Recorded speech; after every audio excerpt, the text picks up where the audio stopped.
پھر آپ نے 11 شادیاں کی، کیوں کی؟ سنو حدیث، ما تزوجت وما زوجت الا بوحی من السماء نزل به جبریل، کہا میرے ساتھیوں سنو، اللہ کی قسم میں نے کوئی شادی اپنی مرضی سے نہیں کی، میرے اللہ نے فرمایا یہاں کرو، میں نے کی۔ میں نے اپنی بیٹی وہاں دی جہاں میرے اللہ نے فرمایا۔ تو اتنی شادیاں کیوں کی ہیں؟ ہمیں گھر کی زندگی سمجھانے کے لیے۔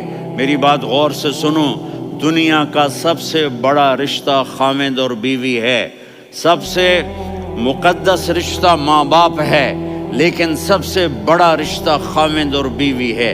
جب یہ ٹوٹ جاتا ہے تو پوری نسل برباد ہو جاتی ہے۔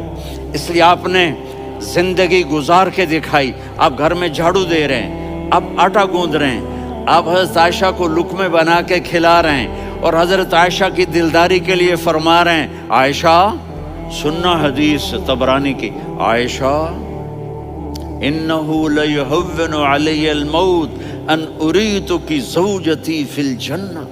عائشہ مجھے جب سے پتا چلا ہے نا کہ تو جنت میں میری بیوی ہے تو مجھے تو مرنے کا شوق لگ گیا ہے۔ اللہ کی قسم ہمیں سکھانے کے لیے تھا۔ جس نے اللہ کو دیکھ لیا ہو اسے عورت کی کیا خواہش رہ جاتی ہے۔ یہ ہمیں سکھانے کے لیے تھا کہ سب سے زیادہ عزت بیوی اپنے خاوند کو دے، خاوند اپنی بیوی کو دے۔ ہن لباس لکم وانتم لباس لہن، تمہاری بیوی تمہارا لباس ہے، اور اللہ بیوی سے کہتا تیرا خاوند تیرا لباس ہے۔ آپ نے 11 گھروں کو کس طرح آباد کیا، کس محبت سے کیا کہ 2 مہینے چولہا نہیں جلتا اور کسی کی زبان پر شکایت نہیں۔ یہ حسن سلوک، یہ محبت۔ حضرت عائشہ کی عمر تھوڑی تھی، جہاد کے سفر سے واپسی ہو رہی، تو آپ نے صحابہ سے کہا بھی چلے جاؤ سارے آگے چلے گئے، تو صرف آپ دونوں رہ گئے۔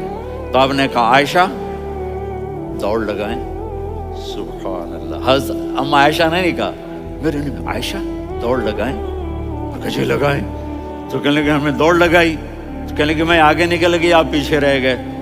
چند سال گزرے تو پھر ہم جہاد کے سفر سے آ رہے تھے، تو آپ نے کہا صحابہ سے جاؤ بھی چلے جاؤ، آگے، وہ غائب ہو گئے۔ پھر آپ نے کہا عائشہ دوڑ لگائیں، تو میں نے کہا جی لگائیں۔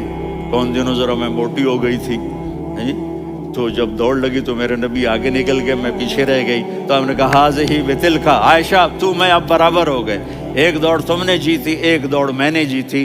یہ ہمیں گھر کی زندگی سکھانے کے لیے تھا کہ گھر میں بیوی کے ساتھ کیسا ہونا چاہیے۔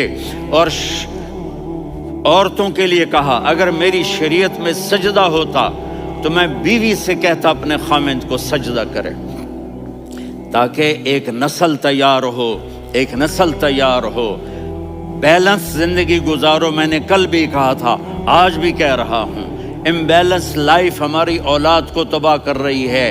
میرے پاس پرسوں 30-40 لوگ آ گئے، وہ یہاں جو ایک سلمہ صاحبہ ہیں، سلمہ ہی نام ہے نا، سلمہ زاہد، تو ایک نے کہا جی یہاں ہم اولاد کے بارے میں بڑے پریشان ہیں، کیا کریں، کوئی ہمیں اس کا سلوشن بتائیں۔ میں نے کہا بہت آسان ہے، ماں اپنے بچے کو ٹائم دے، نصیحت کی بات نہیں کر رہا ہوں، ٹائم دے۔